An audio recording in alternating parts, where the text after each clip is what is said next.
परीक्षक को विद्यार्थी प्रणाम करता है।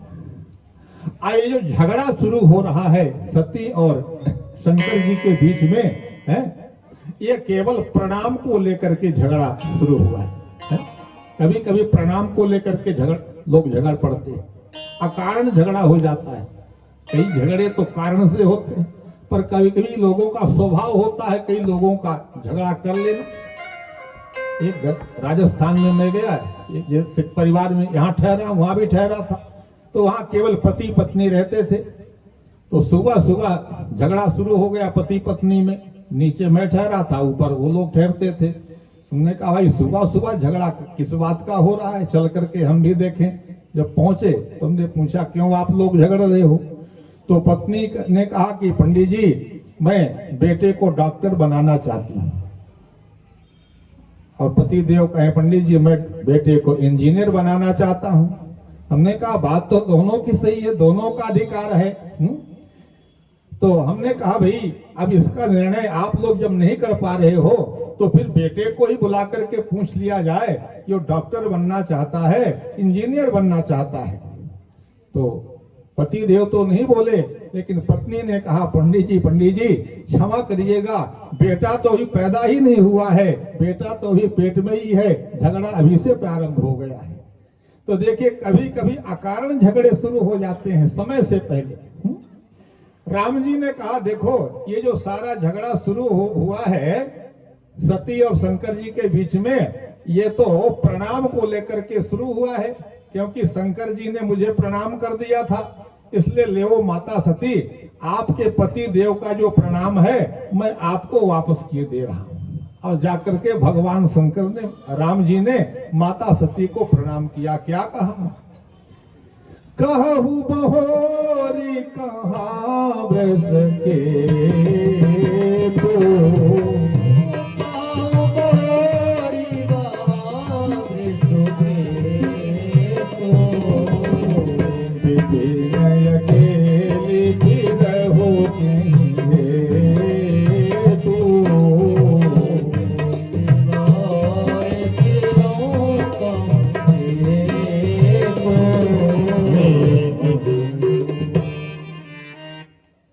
करके राम जी ने प्रणाम किया और कहा अरे माता सती आपके वृषकेतु शंकर जी कहाँ हैं? आप अकेली जंगल में क्यों घूम रही हैं?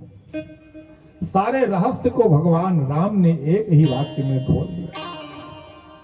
और अब माता सती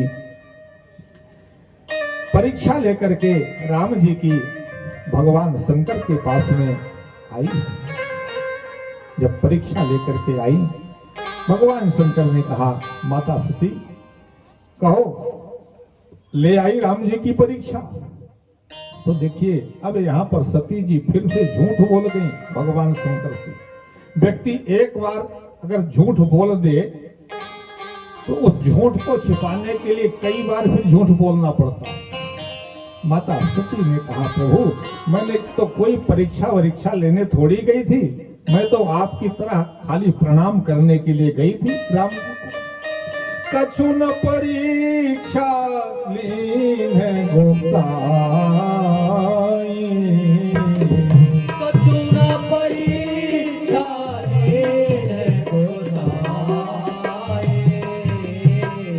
दीन प्रणाम तुम्हारे नाई, दीन प्रणाम तुम्हारे नाई।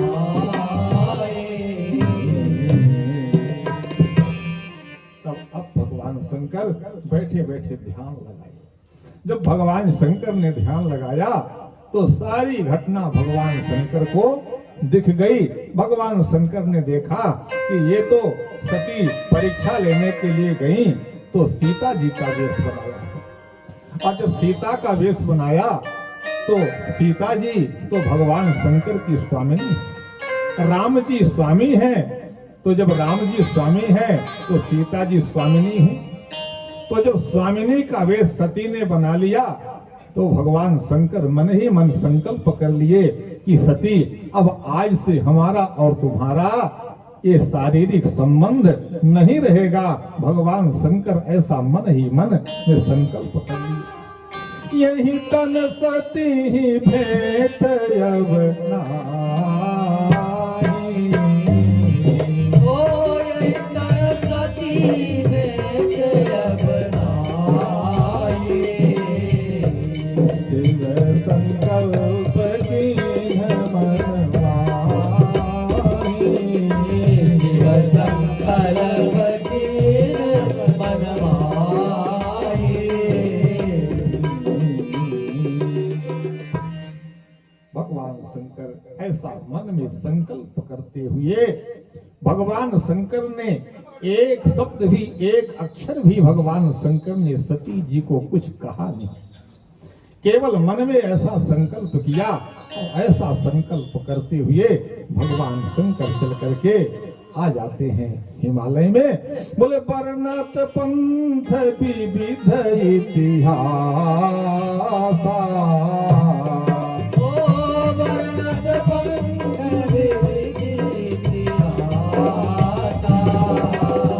विश्वनाथ पहुँचे कैलासा। विश्वनाथ पहुँचे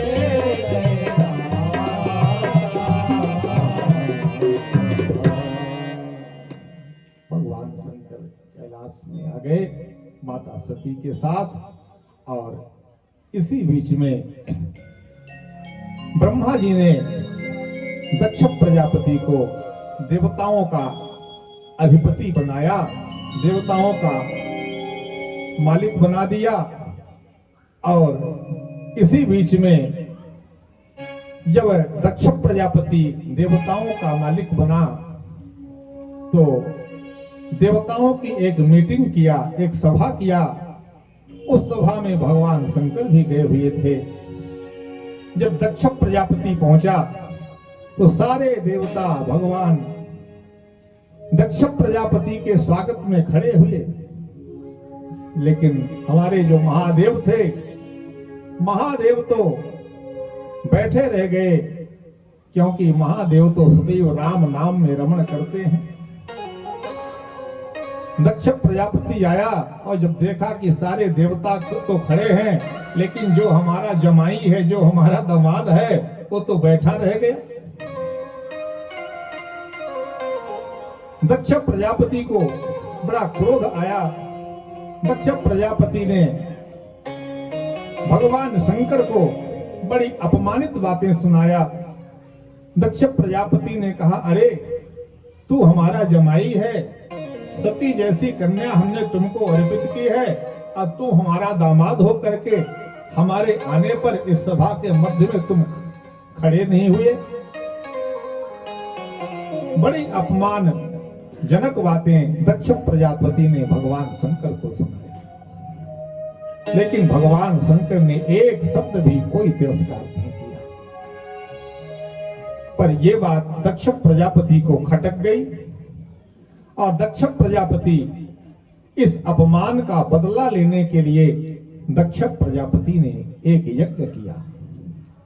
और उस यज्ञ में दक्ष प्रजापति ने सारे देवताओं को आमंत्रित किया, लेकिन 3 देवताओं को आमंत्रण नहीं भेजा। विष्णु बिरंजी महेश बिहाई, भगवान विष्णु को, ब्रह्मा को और भगवान शंकर को आमंत्रण नहीं दिया। और जब यज्ञ शुरू हुआ तो सारे देवता कैलाश से अपने अपने वाहनों पर, विमान पर बैठ करके जा रहे हैं। माता सती देख रही हैं। सती बिलोके व्योम विमाना। माता सती ने कहा महादेव से, प्रभु आए तो बहुत सारे विमान निकल के जा रहे हैं। महादेव ने कहा, सती तुम्हारे पिताजी एक यज्ञ कर रहे हैं और उस यज्ञ में ये सारे देवता विमान पर बैठ बैठ करके जा रहे हैं। माता सती ने कहा, महादेव ससुराल में यज्ञ हो रहा हो और आप घर में बैठे हैं, क्या ये बात शोभा देती है? भगवान महादेव ने कहा, सती कहे तो तुम बहुत अच्छी बात रही हो, मेरे मन की बात कह रही हो, लेकिन सती क्या बताऊं? कहे हुनीक मोरे हो मन भाई।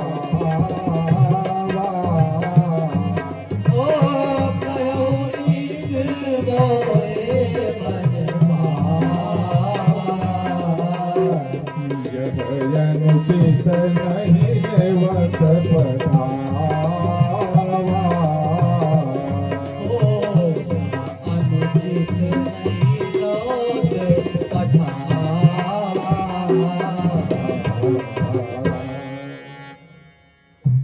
भगवान शंकर ने कहा सती मन तो बहुत है पर आमंत्रण नहीं मिला है।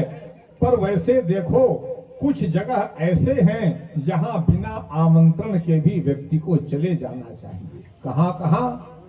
यद्यपि मित्र प्रभु पितु गुरु के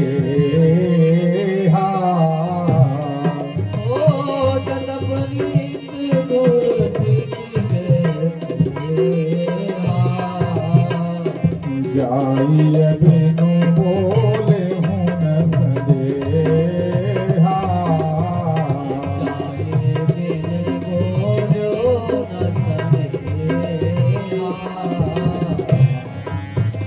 मित्र के घर में, पिता के घर में और गुरु के घर में अगर कोई मांगलिक कार्य हो रहा है तो वहां बगैर बुलाए भी आप जा सकते हैं।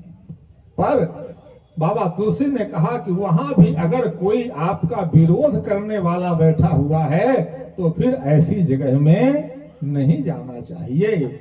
इसलिए दक्ष प्रजापति भगवान शंकर का विरोधी है।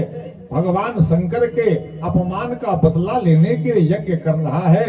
इसलिए भगवान शंकर ने कहा सती तदपि विरोध मान जन कोई।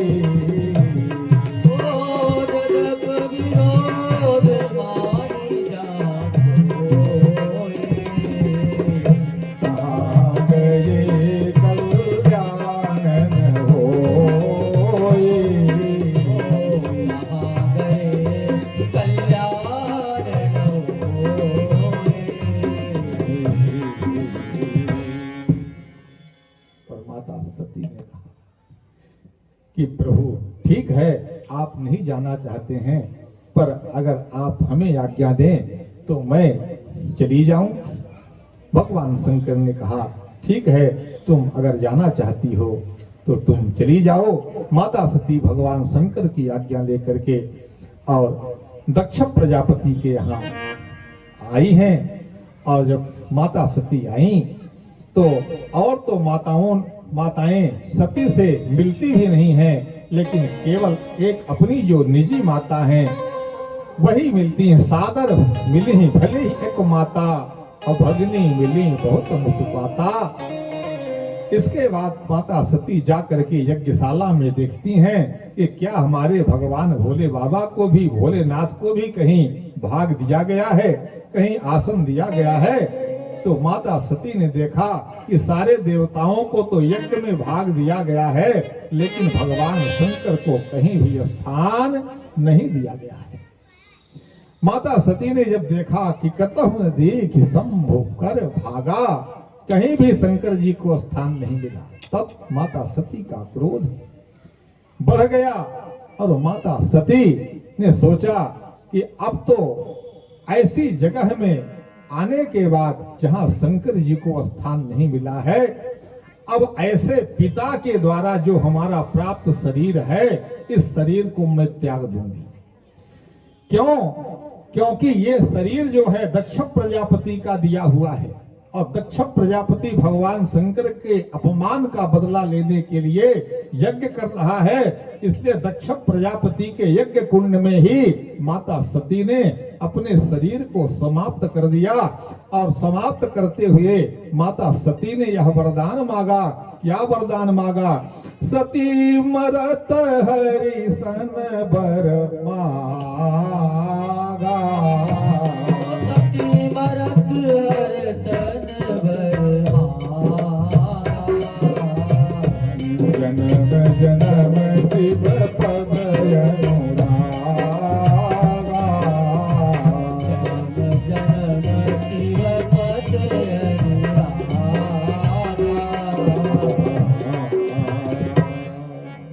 माता सती ने यज्ञ कुंड में अपने शरीर को समाप्त कर दिया है और ऐसा वरदान मांगा कि भगवान शंकर के चरण का जन्म जन्म तक हमारे जीवन में अनुराग बना रहे।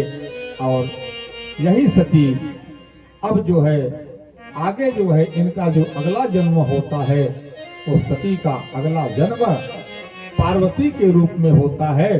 पार्वती के रूप में यही सती हिमालय के यहाँ जन्म लेती हैं। और जब हिमवान के यहाँ माता सती का जन्म होता है तो बाबा तुलसी लिखते हैं कि जब ते उमा शैल ग्रह आई, जब ते उमा शैल आई, सकल लोक सुख संपत्ति साई, सकल लोक सुख संपत्ति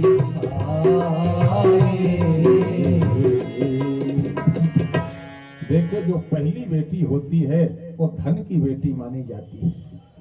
जैसे बेटी का जन्म हुआ हिमवान के यहाँ सुख संपत्ति का आगमन हो गया और नारद भगवान का आगमन हुआ।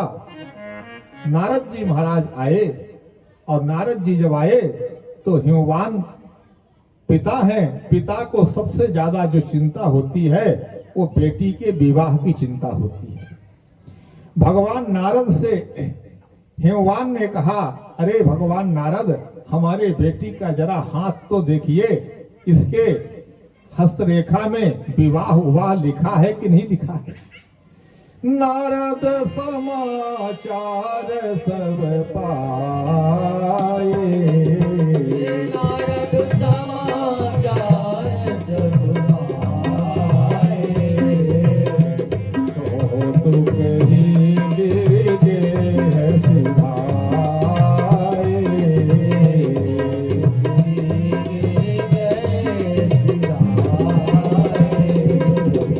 शैलराज बड़ आदर दीना, शैलराज बड़ आदर दीना, पग पखारी पादोदक दीना, पखारी पादोदक दीना।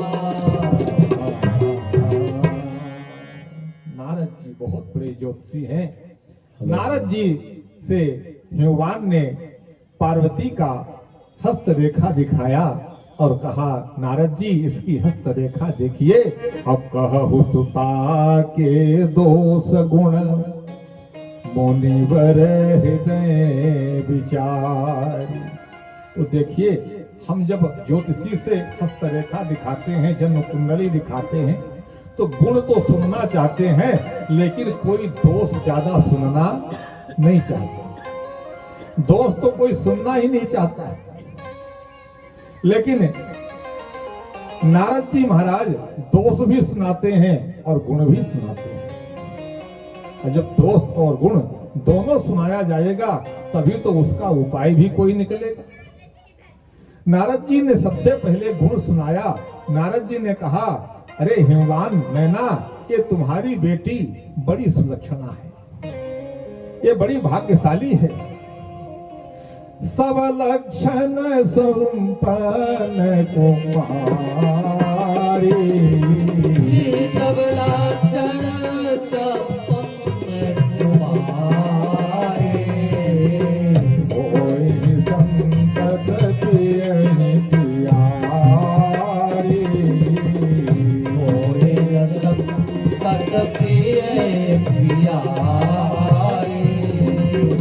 सदाय चल यही कर यही बाबा, ओ सदाय चल करे बाता, तेज तो पै हरि पितु माता, से जैसे पई है फिर माता। पहले पार्वती जी के गुण का वर्णन भगवान नारद ने किया और गुण का वर्णन करने के बाद भगवान नारद ने कहा, अरे हिमवान मैना, ये तुम्हारे बेटी में कुछ दोष भी हैं, हैं? तो दोष कौन कौन से हैं? भगवान नारद ने कहा दोष भी अब जरा सुन लो। बोले इसको पति कैसा मिलेगा? हिमवान सुन लो, इसका पति कैसा होगा? बोले यगुण यमान मातु पितु मीरा, अगुण यमान मातु पितु मीरा, उदासीन सब संशय छीरा, उदासीन सब संशय छीरा। योगी जटिल काम मन नगन अमंगल वेश, अस स्वामी यही कह मिलहि परिहस्त सिरेख। इसका जो पति होगा, योगी होगा, जटा को बढ़ाया हुआ होगा और अकामी होगा, नग्न धड़ंग रहने वाला होगा, अमंगल वेशधारी होगा। अरे जब ऐसे दोष का वर्णन सुना हिमवान ने, कोई पिता अगर सुन ले कि हमारी बेटी का विवाह जिस वर के साथ हो रहा है वह अकामी है, उसमें काम है ही नहीं, और भगवान शंकर ने तो काम को जला दिया, जटाजूट को बढ़ाए हुए। हिमवान और मैना बड़े दुखी हुए, अत्यंत दुखी हुए। लेकिन इधर भगवान शंकर ने पार्वती जी को स्वप्न दे दिया, और जब स्वप्न दिया तो पार्वती जी ही ने हिमवान और मैना को, माता पिता को समझाया, अपना स्वप्न सुना करके क्या कहा? सुनहु मातु मैं दीखयस, सपन सुनाबो तोहि, सुंदर गौर सुविप्रवर अस उपदेश मोहि।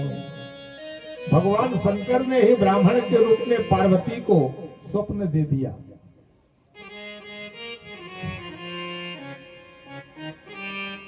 पार्वती जी ने समझाया, नारद जी ने कहा अरे हिमवान और मैना तुम दुखी मत हो, मालूम है ये जो दोष हमने गिनाए हैं, अगर ये पार्वती का विवाह अगर भगवान शंकर से हो जाए तो ये सारे के सारे दोष जो हैं वो गुण में बदल जाएंगे, सारे के सारे दोष गुण में बदल जाएंगे। लेकिन एक काम करना पड़ेगा। कौन सा काम? तुम्हारी बेटी को उपाय मैं बता रहा हूं, उपाय ज्योतिषी जी बताएंगे और वह उपाय तुम्हारी बेटी को करना पड़ेगा। जो तप कर ये कुमारी तुम्हारी, जो तप करे कुमार तुम्हारे, भावियों में सकल